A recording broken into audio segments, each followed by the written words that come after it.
Hello everybody and welcome to today's Sunday Q&A, which today is brought to you from a bunch of small industrial units in Biggleswade, where I've just tipped. It's been a decent week in fairness. So I'm one job off my target and it's now 9:15 in the morning, 8:30. I should be looking, I have been looking, but also things to do at the weekend. So I thought I'll get my Q&A done, get it uploaded, ready to go out on Sunday. Which leads us to last week's mistakes, which normally comes later on in the thing. Last week's mistakes, as one of you said, Sunday Q&A on a Monday. Yeah, because being the prize lemon that I am, I recorded it on Friday, like I'm doing now, then scheduled it for the wrong day. Brilliant. And then normally what I would do is on a Sunday, I'd check it to make sure it was all up and everything was fine. But Sunday morning, I was up at the yard with Mark. I met him up there at 7:30 and we was up there till 10:30, doing a load of welding on the tailgate and some bits and pieces and some tidying up. And then, of course, I had to go. I come home, a little shifty round, and then off to the cinema because it was the baby shower.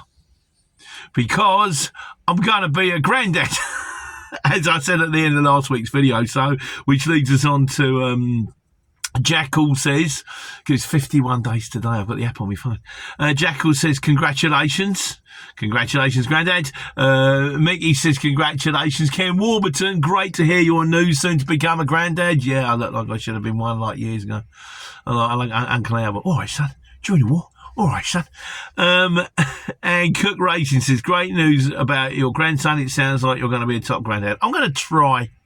I'll try and sort of add a bit of the crazy, bring him round, sort of running around parks and stuff like that. I'll try and do, get on bikes, do stuff we used to when we were kids, hopefully. I'll play Space Invaders with him as well. And by the way, before you say Space Invaders, it's all Space Invaders. It's all Space Invaders. Any game you're playing is Space Invaders. They just now use different size pixels. It's all Space Invaders. So that was all that one. Right, fuel prices. Now, White Van Man says, your fuel prices are uncompetitive. They sound a bit like 5p per litre too much. Might sound a lot, but 4% of your annual fuel bill is a lot of dough.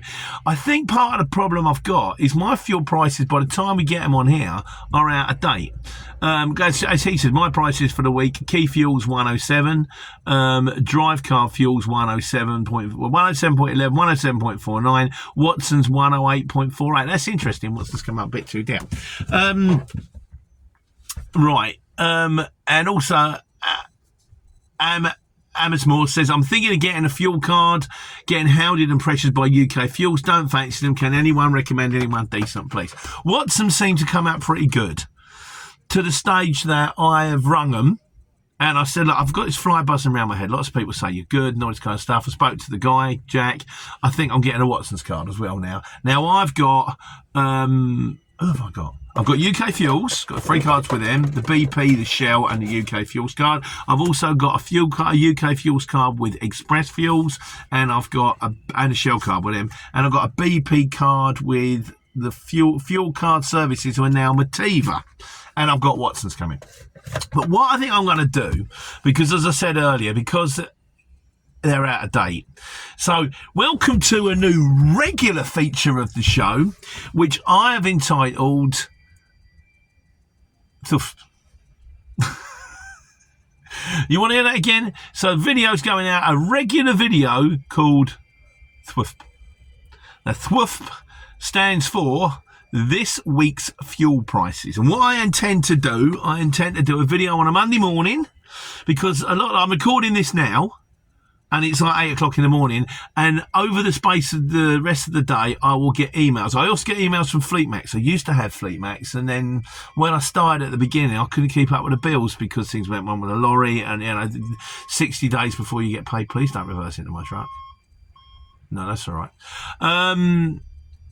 He's got a camera on that. He knows what he's doing. So I can get 4 or 5 fresh prices. I get Watson's to email me. Yeah, so what I'm going to do, if you can add your prices for the coming week before Monday, I will add them to my prices, and then on Monday morning, I'm going to chuck out a video, because then when you're thinking, right, okay, it's Monday, Tuesday, I've got to fill up, and it's going to be short.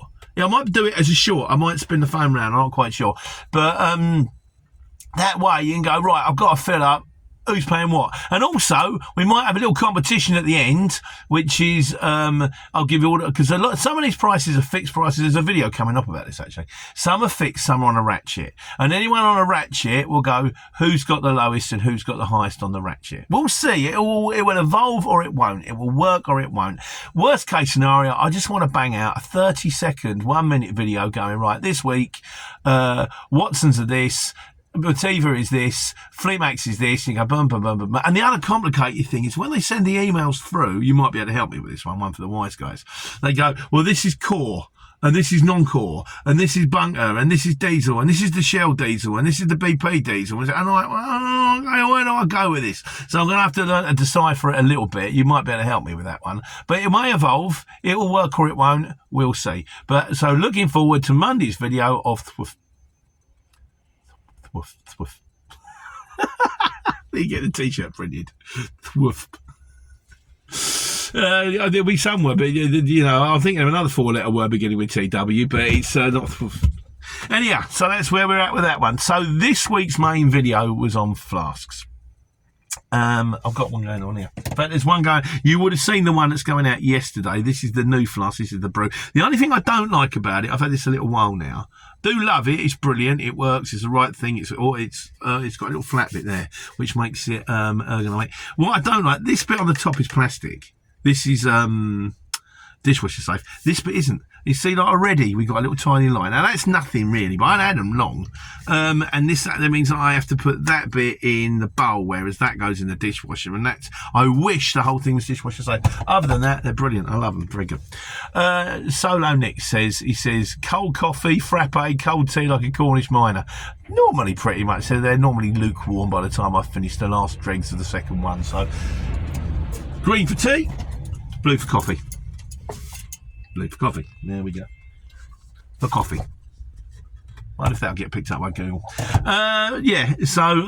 Godzilla says, he said, I was praying this would result in a tartan coloured flask with a plastic cap on it.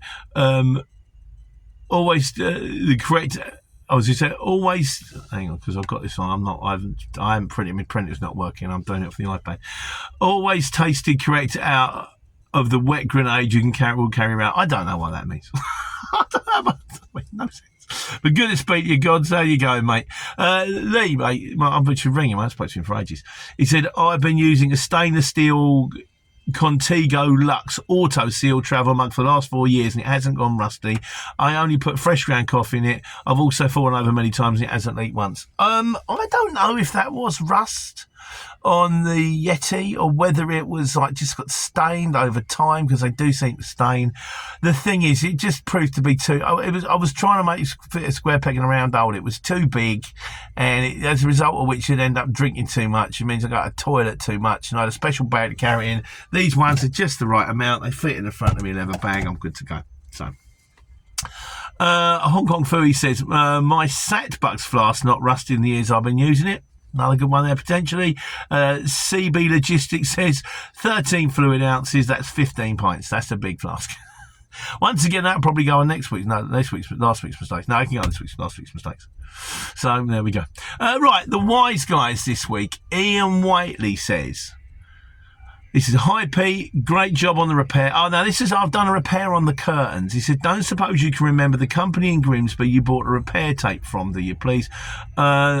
Like the idea of having heat and glue stick up.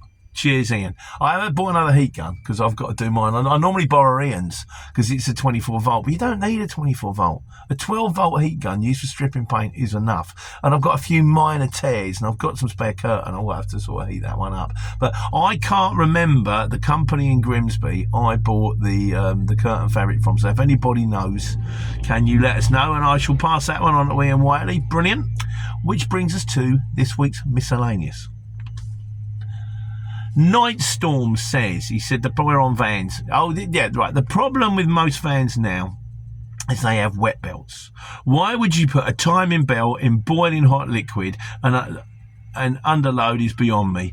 Renault and Mercedes say they're the best invention since the hat. In that case, if they're so excellent, how come Renault and Mercedes haven't put them in their truck engines? I don't like wet belts. I don't like the sound of it.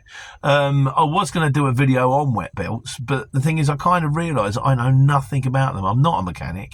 I started looking at it and I went, I'm going to be talking about something I know nothing about, which is probably the story of my life. But I try not to, so I thought I'm just going to leave that one to the people that know what they're talking about, and so I swerved that video.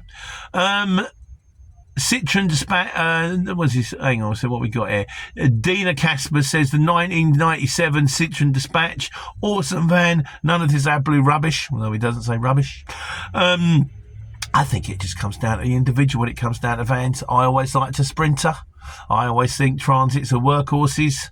The VWs used to be good. The LT35s were brilliant back in the day. I don't know if they're as good as they used to be. And I think Renault are up and coming. We had a Renault when I was working at OH, and that was a good van. It was a good, tidy van. Worked well, comfortable to drive, took the load, was decent.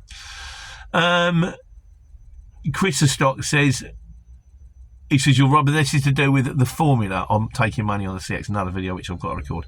You're right, no real formula in cost. Been doing this for 8 years on the HX and it changes day by day. You just don't get a gut for it after a while. You just go with what you can, you know. Julian says, very hard to make living on the exchange. If you're careering in a van, hire and reward. I used to do any van, but they charge 50, this is shocking, 50% of any bid accepted as commission. And of course, you got nothing if there was a cancelled job. So you could get a job which would be worth 100 quid. You get 50% of it. You could drive an hour, get there and realise, oh no, that's not going, mate. And you've just wasted your time. That sounds horrific to me. Gaming Goose, he says, Gaming Goose says, great advice. This is to do with how much, if you're charging too much money, drop your price a little bit. Great advice. I now charge 2p a mile and the phone never stops ringing. Yeah, I'm bankrupt soon, but the phone's still ringing. Go back and watch the video again. At no point did I ever say, drop your price to 2p a mile. I said, drop it a tiny bit. Drop it a little bit and then pick it up again and order it slowly. We're talking about a small margin at the top. Like, I haven't got any work. Oh, no, I'll tell them I'll do it for a tenner. I'll pay them a tenner a mile. You see, if you take any argument to an extreme, it becomes a fallacy. There you go. And Jekyll says, all right, this is in conclusion. Jackal says, hello, Pete. We got a lot of waiting time in the filming business here. So you're in the filming business, Jackal? I've got a mate of mine who's an extra at the moment. He used to do used to edit the adverts for Channel 4, but they're in a lot of work at the moment, so he's doing extra work. Yeah, I've done a bit of media. Media's good. Media pays good money. If you're doing sort of like concerts, or if you're doing video walls and stuff like that, or you're doing sets, They know how to pay. They know how to charge. That's how they know how to pay. They've got big budgets. But a lot of it is hurry up and wait. Get there early, right? Okay, you're just going to sit there for 4 hours. And I want to get cracking. So anyhow, this week's Q&A, which hopefully will go out on a Sunday if I get my thing right. And in the meantime, I better cut this short because I should not be talking to you. I should be looking for another job, taking care and taking money.